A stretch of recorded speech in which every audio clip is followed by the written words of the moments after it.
Warren, thank you so much for joining us. Hey, thanks for having me on, guys. Let's start with the Tom Brady situation. 4-game suspension, first round, fourth round pick. The Patriots have been docked along with $1 million. What was your initial reaction, and how are you feeling about the suspension now? I thought it was a little steep when it first came out, but then if you look at all the extenuating circumstances, you look at the fact that the Patriots have had a history of this type of thing with Spygate, and some other teams have accused them of filming some of their practices. You look at the fact that they didn't feel like the Patriots or Tom Brady were forthcoming during the investigation. And then just the penalty itself, it has to do with the integrity of the game. So I think the combination of all those things involved, I think, is what made the penalty so severe to Tom.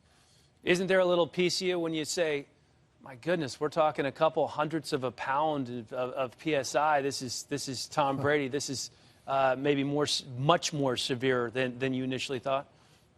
Well, yeah, I didn't think it was that big a deal as far as the way the footballs are, because the quarterbacks have always been able to doctor the balls up a little bit the way they want them. I know I never did very much to the football, except for I didn't want a new football right out of the box. I didn't like them with the residue on it because it made it very slippery. So as long as the balls were a little bit used, that's all I really cared about. But other quarterbacks are different. You know, I've heard Aaron Rodgers likes his even more inflated than what's in the football. And then you've heard other quarterbacks say different things about how they like the ball. So I really didn't think it was that big a deal whether there was a pound or a pound and a half of air taken out of a football to make it easier for the quarterback to throw it. He still has to complete the pass. The guy still has to catch it. He still has to read the defense, and so on and so on. What are some of the craziest things you remember players in your day doing to footballs, to make them, to manipulate them so they were like they wanted them?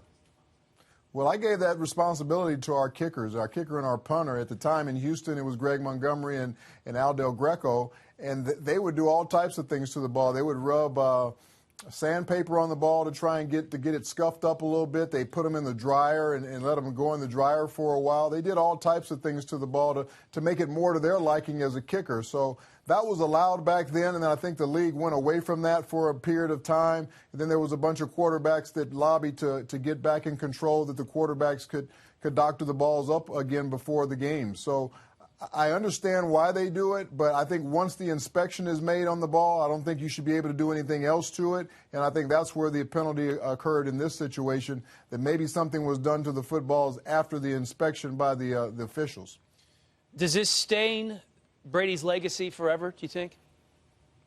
Well, it's something that people will definitely talk about for a long time. You know how we are. We like to take people who are at the top and try and tear them down and try and find the littlest things that we can about them. And Tom Brady has been stellar in his career so far. He's been an amazing football player. He's been a great ambassador for the game. So this gives people something to point at, that he's not perfect. And it's too bad, because I'm a big fan of Tom's. I've known him since he came into the league.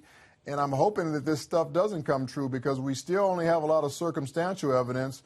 We'll have to see what happens in the appeal, how much information they're going to give forth to make this appeal stand. But hopefully it doesn't come true. But if it does, you got to be penalized. Do you think he wins the appeal? I don't know. I really have no idea. I really think that the text messages and things like that, if there were any to those ball boys or to those equipment guys, that'll have something to do with it, what those things say and how much communication was between the two. I think that'll be a strong part of his appeal if he has that type of information.